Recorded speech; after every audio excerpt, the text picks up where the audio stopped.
Aquel adolescente, con la mirada inquebrantable que parecía esconder todo un universo de sabiduría, vestía una combinación de modestia y pulcritud. Su camiseta sencilla, de algodón gris, impecablemente planchada, contrastaba sutilmente con unos pantalones de mezclilla desgastados pero limpios, y unas zapatillas deportivas que, aunque no nuevas, revelaban el cuidado con el que las mantenía. No era la opulencia lo que lo definía, sino la dignidad inherente a cada hilo de su vestimenta, a cada gesto pausado de sus manos que, sin fidetín, se mantenían unidas sobre su regazo.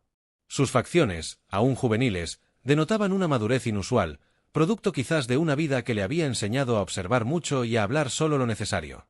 El nerviosismo, si existía, se manifestaba en el leve pero constante palpitar de una vena en su sien, el único indicio visible de la tormenta interna que podría estar librando. No estaba allí por un acto de violencia, ni por un crimen flagrante en el sentido convencional.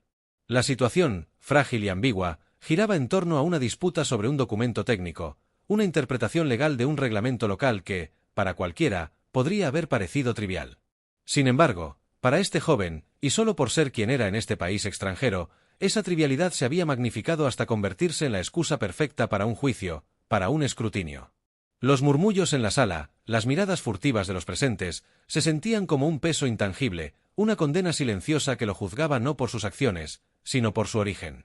Era el latido de un sistema que a menudo confunde la humildad con la ignorancia, la piel morena con la falta de capacidad. Su familia, hombres y mujeres de manos callosas y sueños grandes, le había inculcado el valor inmenso del trabajo honrado y la perseverancia, principios que ahora parecían no valer nada frente a la frialdad de aquel estrado. La tensión se iba construyendo lentamente, no con estruendo, sino con el goteo constante de la inminente injusticia. Imagínense esta escena: un joven prometedor, su futuro pende de un hilo, no por un crimen atroz, sino por el cruel capricho de un prejuicio. En la helada solemnidad de una sala de tribunal, bajo la mirada adusta de un juez cuyo semblante emanaba desprecio hacia todo lo latino, se gestaba una humillación que pretendía ser un escarmiento. ¿Cómo es posible que en un país de oportunidades el color de la piel se convierta en una condena? La atmósfera se cargaba de una tensión palpable, mientras un adolescente, humilde pero con una dignidad inquebrantable, se preparaba para enfrentar una injusticia flagrante. ¿Y tú, qué sentirías si te encontraras en un lugar así, juzgado por lo que eres y no por lo que haces? El juez, un hombre corpulento cuya toga parecía inflarse con una autoridad autoimpuesta, irrumpió en la sala con una andanada de pasos firmes que resonaron como sentencias anticipadas. Su rostro, surcado por arrugas profundas, no denotaba sabiduría, sino una fatiga teñida de hastío. Sus ojos, pequeños y penetrantes, se detuvieron en el adolescente, no con curiosidad, sino con una mirada que ya había dictado su veredicto. Era el arquetipo de la figura que se sienta en el pináculo del poder, pero que utiliza ese poder para pisotear en lugar de impartir justicia con equidad. Sin preámbulos, y con una voz grave que apenas disimulaba su desdén, comenzó a interrogar al joven. Sus palabras eran como pequeños puñales, diseñadas no para buscar la verdad, sino para desarmar, para humillar. Insinuó, con un tono condescendiente, que la presencia del muchacho en aquel tribunal era una prueba más de la incapacidad de los de su gente para entender las leyes de esta tierra, para asimilarse a sus costumbres. ¿Crees que por hablar un poco de mi idioma ya eres alguien aquí?, espetó, aunque no con esas palabras exactas, sino con el veneno de la condescendencia encapsulado en cada frase, cada pausa cargada de juicio. El adolescente, en cambio, mantuvo su postura, su mirada fija en un punto más allá del juez, como si intentara ver a través de la densa niebla del prejuicio que lo envolvía. Una leve contracción de sus músculos faciales era el único indicio del golpe que cada frase proferida por el juez asestaba a su dignidad. Las pocas personas en la sala, el público en las bancas, el personal del tribunal, permanecían inmóviles, como estatuas en un museo de la indiferencia.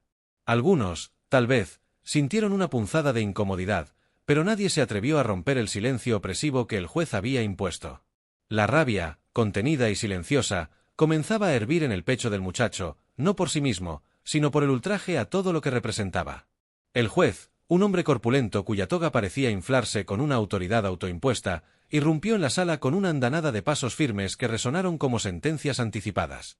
Su rostro, surcado por arrugas profundas, no denotaba sabiduría, sino una fatiga teñida de hastío. Sus ojos, pequeños y penetrantes, se detuvieron en el adolescente, no con curiosidad, sino con una mirada que ya había dictado su veredicto. Era el arquetipo de la figura que se sienta en el pináculo del poder, pero que utiliza ese poder para pisotear en lugar de impartir justicia con equidad. Sin preámbulos, y con una voz grave que apenas disimulaba su desdén, comenzó a interrogar al joven. Sus palabras eran como pequeños puñales, diseñadas no para buscar la verdad, sino para desarmar, para humillar. Insinuó, con un tono condescendiente, que la presencia del muchacho en aquel tribunal era una prueba más de la incapacidad de los de su gente para entender las leyes de esta tierra, para asimilarse a sus costumbres. ¿Crees que por hablar un poco de mi idioma ya eres alguien aquí?, espetó, aunque no con esas palabras exactas, sino con el veneno de la condescendencia encapsulado en cada frase, cada pausa cargada de juicio. El adolescente, en cambio, mantuvo su postura, su mirada fija en un punto más allá del juez, como si intentara ver a través de la densa niebla del prejuicio que lo envolvía. Una leve contracción de sus músculos faciales era el único indicio del golpe que cada frase proferida por el juez asestaba a su dignidad. Las pocas personas en la sala, el público en las bancas, el personal del tribunal, permanecían inmóviles, como estatuas en un museo de la indiferencia. Algunos, tal vez, sintieron una punzada de incomodidad, pero nadie se atrevió a romper el silencio opresivo que el juez había impuesto. La rabia, contenida y silenciosa, comenzaba a hervir en el pecho del muchacho, no por sí mismo, sino por el ultraje a todo lo que representaba. El juez, envalentonado por el silencio y la aparente sumisión del joven, decidió echar más leña al fuego de su desprecio. Cada pregunta se transformaba en una burla velada, cada pausa en una oportunidad para acentuar su superioridad. ¿Acaso creíste que con un par de palabras aprendidas de oído ibas a engañar a esta corte?, inquirió con un sarcasmo punzante que pretendía despojar al chico de cualquier vestigio de intelecto. No le importaba el documento, ni la trivialidad del asunto. Su verdadero objetivo era desarticular la confianza del adolescente, pulverizar su autoestima frente a todos. Hizo mofa de su acento, de la forma en que pronunciaba ciertas palabras en inglés, distorsionándolas intencionalmente para acentuar lo extraño, lo extranjero de su habla. Y se supone que con ese nivel de elocuencia, aspiras a algo más. ¿Qué a picar piedra? Soltó con una risa contenida, un sonido áspero que arañaba el aire de la sala. No era solo la humillación personal, era un ataque a la dignidad de miles, una afrenta directa a todos aquellos que, como él, habían cruzado fronteras en busca de algo mejor. El adolescente sentía el escozor de cada palabra, como si cada una le clavara una astilla venenosa en el alma. La ira se amontonaba en su garganta, una bola ardiente de indignación que amenazaba con explotar. Sus manos, que antes descansaban tranquilas, ahora se aferraban con fuerza a sus pantalones, los nudillos blanqueándose por la presión. Sus ojos, aunque aún fijos, empezaron a brillar con una humedad apenas contenida, un reflejo de la batalla interna que libraba para no derrumbarse. No iba a darle el gusto al juez de verlo roto, de verlo suplicar. La injusticia se volvía densa, pesada, como una manta húmeda que le robaba el aliento, comprimiéndole el pecho hasta casi asfixiarlo. El aire de la sala se había viciado con el veneno del prejuicio, y cada segundo que pasaba, el adolescente sentía como el peso de esa opresión se hacía más y más insoportable. Era un asalto no solo a su persona, sino a la esencia misma de su existencia, a la legitimidad de sus sueños y aspiraciones en esa tierra que tanto prometía, pero que a veces solo entregaba amargura y desprecio. Pero en el colmo de la humillación, cuando el juez, con un gesto de desdén, le arrojó el dichoso documento legal sobre la mesa, indicándole que lo revisara para ver si entendía algo, ocurrió lo inesperado. El papel, arrugado y manchado por el trato brusco, contenía un intrincado párrafo relativo a una subsección de la reglamentación municipal, redactado en un lenguaje legalista casi impenetrable para el lego. El magistrado, con una sonrisa de suficiencia, se recostó en su silla, esperando ver al joven balbucear o confesar su ignorancia. Pero, para su sorpresa, el adolescente no hizo ninguna de las dos cosas. Su mirada, que antes contenía la ira, se transformó, adquirió una concentración inusitada, casi científica. Pasó sus dedos por el texto, no de forma aleatoria, sino deteniéndose en un número de artículo, luego en una frase específica que el juez había citado torcidamente. Entonces, con una calma que descolocó por completo al juez, el joven extendió su mano y con el dedo índice señaló una coma, luego un punto y coma, y finalmente una referencia a un apéndice en letra pequeña, casi ilegible. «Su señoría», dijo el adolescente con una voz que, aunque suave, poseía una claridad asombrosa, «creo que hay una pequeña omisión aquí». El inciso 3.2.1, al cual hace referencia su interpretación, establece una excepción en el anexo C, apartado P, que modifica la aplicación de la multa en casos donde el titular del permiso demuestre una intención de subsanar la irregularidad dentro de las 72 horas siguientes a la notificación. La multa sería, en ese caso, condicional a la no subsanación y no inmediata y punitiva como se está aplicando. La sala enmudeció. El juez, cuya mandíbula se tensó visiblemente, parpadeó varias veces, como si no hubiera entendido del todo, o como si hubiera escuchado un idioma incomprensible. Intentó reírse, un sonido forzado que no llegó a sus ojos, y espetó con la voz ligeramente más aguda: ¿Y qué te hace pensar a ti, muchacho, que sabes más de leyes que este tribunal? Pero su tono ya no tenía la misma convicción. Algo había cambiado. La semilla de la duda, pequeña pero insistente, había sido sembrada, incluso si él se negaba a reconocerlo, atribuyéndolo a un golpe de suerte o una memorización sin entendimiento. Sin embargo, en el fondo, una pequeña chispa de asombro había encendido una luz inquietante en la opacidad de sus prejuicios, y una nueva tensión, una de expectativa, se cernía sobre el tribunal. El juez, recuperándose de la conmoción inicial, intentó retomar el control de la situación, su voz tiñéndose de una irritación apenas contenida. Joven, este no es un debate académico. Aquí se trata de la ley, no de interpretaciones caprichosas de estudiantes que creen saberlo todo, espetó, buscando retomar su posición de superioridad, de autoridad indiscutible. Pero el adolescente, impulsado por una dignidad que superaba cualquier miedo, no se amedrentó. No era arrogancia lo que resonaba en su voz, sino una serena convicción. Con la misma calma con la que había señalado el detalle en el documento, añadió: con todo respeto, su señoría, mi interpretación no es caprichosa. Se basa en el precedente judicial de Commonwealth contra Peterson, de 1998, donde la Corte Suprema del Estado dictaminó que la intención de subsanación manifestada por el infractor, acompañada de la acción para corregir la falla, debía ser considerada como un atenuante en la aplicación de sanciones administrativas menores. Además, el caso United States v. Miller, aunque federal, sentó las bases para el principio de mens rea en infracciones no criminales, donde la ausencia de dolo o la presencia de buena fe en la subsanación es un factor decisivo. Cada palabra suya, pronunciada con una claridad y dicción impecables, era una estocada certera, un golpe maestro que no solo rebatía la acusación del juez, sino que exponía la superficialidad de su propio conocimiento jurídico. El magistrado, cuyas sienes comenzaron a granularse de sudor frío, escuchaba con un creciente horror. Sus ojos, antes penetrantes, ahora parecían turbios, su mirada perdida. No había sarcasmo posible, no había burla que pudiera contrarrestar la precisión de las citas legales y la comprensión profunda de principios jurisprudenciales que el joven, un simple adolescente latino, estaba desplegando con una elocuencia asombrosa. La humillación para el juez no era ya un asunto de percepción, se había vuelto concreta, innegable, un hecho irrefutable que resonaba en el silencio atónito de la sala, donde incluso el aire parecía haberse congelado en la sorpresa. Su rostro palidecía, la arrogancia se desdibujaba en una mezcla de desconcierto y una incipiente vergüenza. Justo cuando el sudor frío empezaba a resbalar por la frente del juez, y la tensión en la sala se había vuelto tan espesa que casi se podía cortar, una voz clara y resonante, que hasta entonces había pasado desapercibida, se alzó desde una de las bancas posteriores. Con permiso, su señoría, dijo la voz con una autoridad tranquila que no necesitaba de estridencias para imponerse. De entre el público se levantó una figura imponente, un hombre de cabellos plateados y mirada serena, pero con una chispa innegable de firmeza.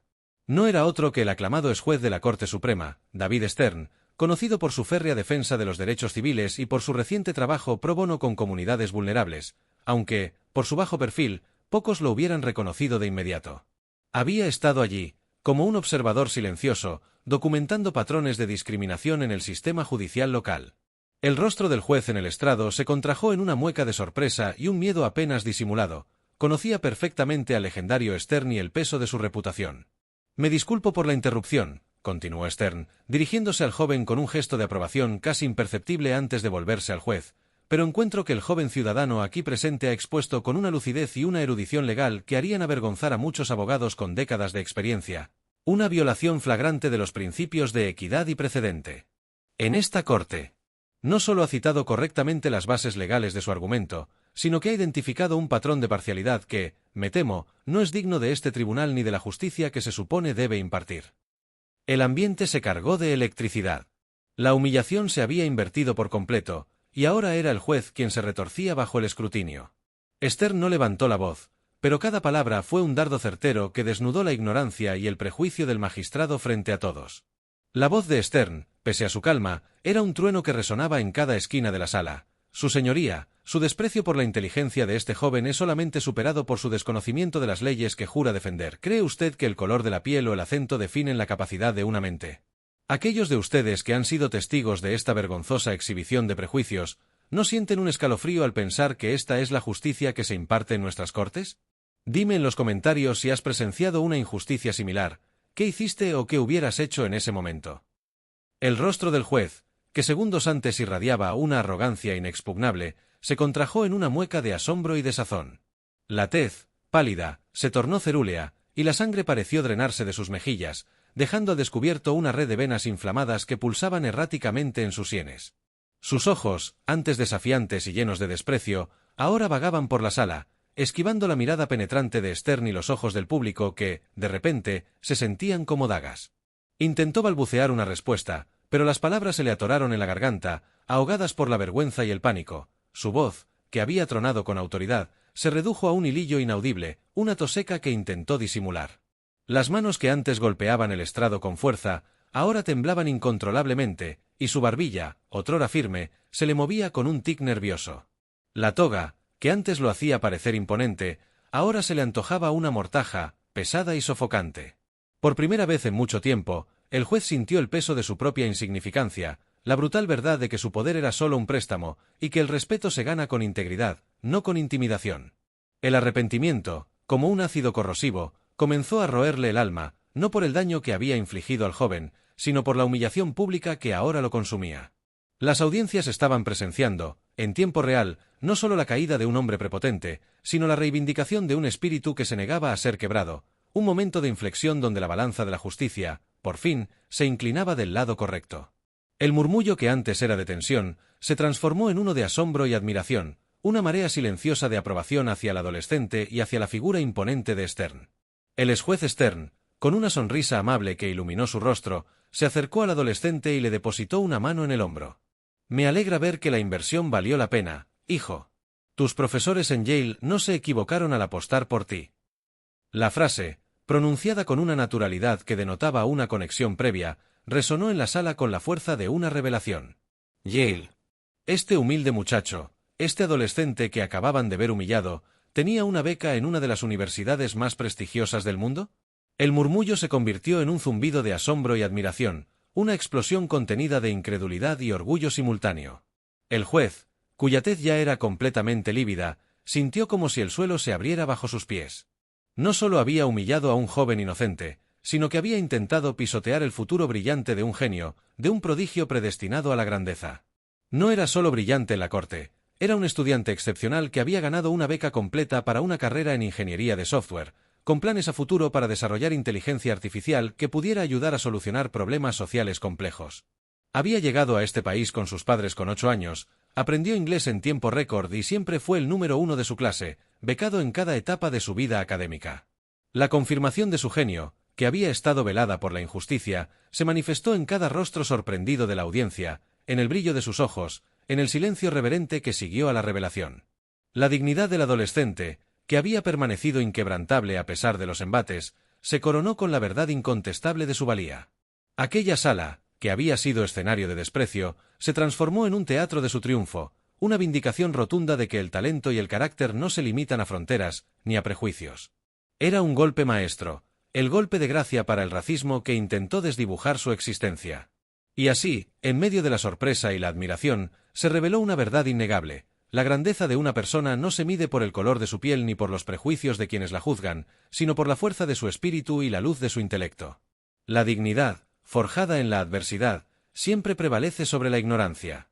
Esta historia es un recordatorio poderoso de que la educación es un arma imparable contra el racismo, y que la esperanza y la resiliencia de nuestra comunidad latina son motores de cambio. ¿Crees que el triunfo del conocimiento puede erradicar los prejuicios? Comparte tu opinión y etiquétanos en los comentarios.